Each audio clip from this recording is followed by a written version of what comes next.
Drama serial बेटियां में आज की एपिसोड में फ़िज़ा आयज़ा के पास जाती है और कहती है कि कमरे से बाहर निकला करो, तुम क्या हर वक्त कमरे में बैठ के रोती रहती हो। कहती है कि आप ही मुझसे मेरा माजी नहीं भुलाया जाता। फ़िज़ा कहती है कि मैं ये नहीं कहती कि उसको भुला दो, उसको बुरा सबक समझ के याद रखो, लेकिन वो आगे बढ़ो। ज़िंदगी मुसलसल हरकत में रहने का नाम है। जो खड़े के पानी में भी बदबू हो जाती है।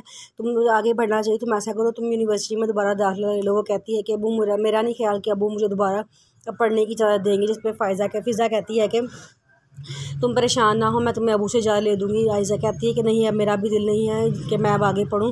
जिस पे फ़िज़ा कहती है कि तुम तो कहती थी कि मैं बहुत पढ़ूँगी, अपने अबू का सहारा बनूँगी, तुमने ये सहारा बनना है अपने अबू का। वो कहती है मैंने क्या सहारा बनना था, मैं तो अपने पापा के कंधे झुका दिए हैं।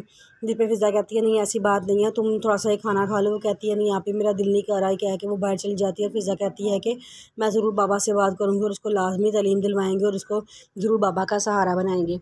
फिर उसके बाद फ़िज़ा ने आपा के पास जाती है और उन्हें कहती है, चाय देती है। आपा कहते हैं कि तुम अपनी चाय नहीं लेके आई। वो कहती है कि नहीं पापा, मेरा दिल नहीं कर रहा था चाय पीने का। फिर वो पापा से कहते हैं पापा आप आयज़ा को पढ़ने की इजाज़त दे दें। तो पापा कहते हैं मैंने कब मना किया है, ये ऐसे हो सकता है मैं अपनी किसी बेटी को पढ़ाई से रोकूँ? मैं तो मुझे पढ़ाई से बहुत मोहब्बत है और मैं चाहता हूँ मेरी सारी बेटियाँ जितना चाहती हैं उतना पढ़ें। फ़िज़ा कहती है वो बस डर रही थी कि कहीं आप उसे पढ़ाई से इनकार ना कर दें। पापा कहते हैं नहीं, मैं पढ़ाई से इनकार नहीं करता, जितना चाहती है पढ़ सकती है, उसे कोई रोक टोक नहीं है। जिस पे फ़िज़ा कहती है ये तो बहुत अच्छा हो गया, चले मैं जाकर उसे खुशखबरी सुनाती हूँ। वो कहता है ठीक है।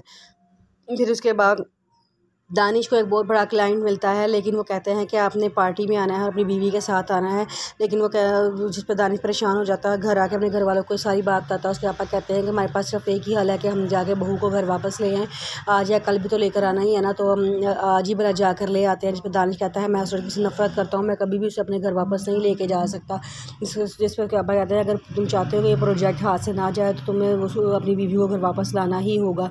वो गुस्से में वहाँ चला जाता है। फिर वो अपनी दोस्त के पास जाता है तो उसकी दोस्त भी समझाती है कि ये पाकिस्तानी बीवियाँ होती हैं, ये बड़ी मासूम होती हैं, ज़रा सा प्यार सा दिखाओ, फ़ौरन उसी टाइम सही हो जाती हैं, उनका मूड ठीक हो जाता है। तुम उसे प्यार से जाके थोड़ा सा अपनी तरफ करो, देखना वो इंशाल्लाह ज़रूर वापस घर आ जाएगी। थोड़ी सी तारीफ़ें करो, थोड़ा सा उसे बहलाओ, कोई गिफ्ट ले जाओ उसके लिए, देखना वो ज़रूर घर वापस आ जाएगी। इसमें दानिश कहता है मैं उस लड़की से नफ़रत करता हूँ। उसकी फ्रेंड कहती है तुम नफ़रत करते हो, मैं तो कौन सा कह तुम सारी ज़िंदगी के लिए उसको वापस ले आओ। मैं सिर्फ ये कह रही हूँ 5-6 दिनों के लिए उसको ले आओ, जब तुम्हारा काम निकल जाएगा तुम उसे वापस भिजवा देना। वो कहता है कि नहीं, मैं उसकी शक्ल भी नहीं देखना चाहता। लड़की कहती है कि बुरे वक्त में गद्दे को ही बाव बना लेना चाहिए, और इस वक्त तुम्हारा काम निकल रहा है, तुम उसे ले आओ, जब तुम्हारा काम हो जाएगा तुम उसे वापस छोड़ आना।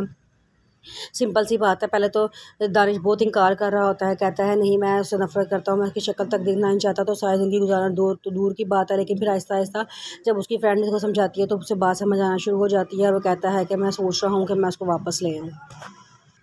फ़िज़ा की मुमानी चच्ची और उसकी दादो हर वक्त आपस में बातें करते रहते हैं कि भाई साहब ने अपने बच्चियों को बहुत खुली इजाज़त दिया, यही वजह है कि उनकी बेटी ने इतना बड़ा कदम उठाया और उनको बदनाम करने में कोई कसर नहीं छोड़ी। उसकी दादी माँ कहती हैं मैं तो शुरू से ही कहती थी लड़कियों को इतनी ज़्यादा छूट नहीं देनी चाहिए, लेकिन वो मेरी बात नहीं मानता था। अब देखो जब बेटी ने बदनाम किया है तो अब खुद ही दौड़ के सारा कुछ बच्चियों को घर में कर लिया है। मैं पहले ही कहती हूँ बच्चियों को एक थोड़ी सी हद में रखना चाहिए, उनको उनकी लिमिट्स बता देना चाहिए, लेकिन इसने बहुत ही सर पर चढ़ाया था। अब देखो ये क्या अंजाम हुआ है। वो सारी बातें कर रही, आपस में बातें कर रही होती हैं तो आयशा उनकी बातें सुन के बहुत दुखी होती है।